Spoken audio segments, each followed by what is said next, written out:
Umakyat na po sa 65 ang patay sa sunog sa residential complex sa Hong Kong. Ito na po ang pinakamarami nasawi sa isang sunog sa Hong Kong sa nakalipas na mahigit 70 taon. Halos 300 ang nawawala pa rin, kabilang ang isang Pilipino. Saksi, si Darlene Kai. Naglalagablab na apoy at tila umuulan ng baga sa isang apartment complex sa Tai Po District sa Hong Kong kahapon. Nagkulay kahilang langit sa lawak ng sunog na kumalat sa 7 gusali kung saan naninirahan ng mahigit 4,000 residente. Pahirapan ang pag-apula rito dahil sa taas sa mga gusali na may tig 32 palapag.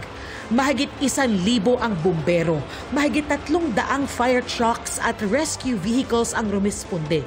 Sa kuhang ito, kita kung gaano kabilis ang pagkalat ng apoy na tumupok din sa scaffolding ng gusali.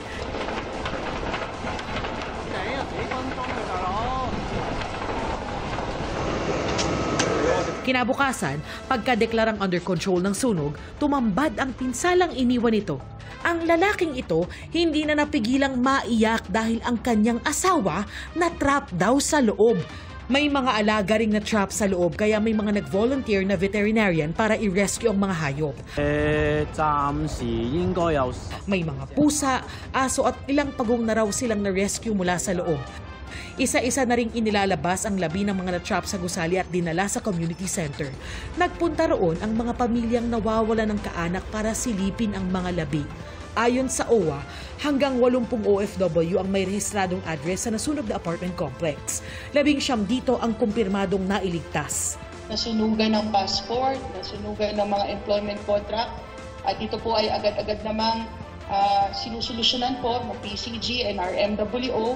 Nagbigay na rin po tayo ng mga food packs at mga tulong po, mga dignity kits at kung ano pa pong kailangan nila. Nasa ospital naman ang isang OFW kasama ang kanyang amo at alaga nitong sanggol.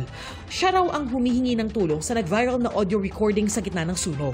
Hindi pa masabi ng OWA kung may mga Pilipino pang na-trap sa loob ng mga gusali.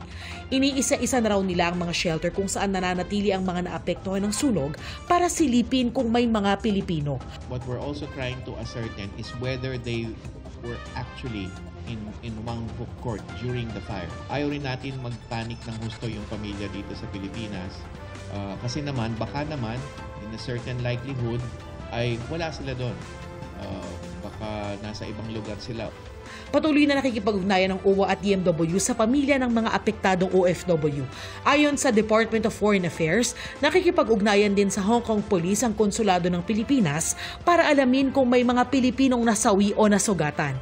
Base sa investigasyon ng mga otoridad sa Hong Kong, posibleng mabilis na kumalat ang apoy dahil sa mesh at mga plastic na nakabalot sa mga gusali na sumasailalim noon sa renovation. Dumagdag din daw ang foam material na ginamit para tapalan ng ilang bintana.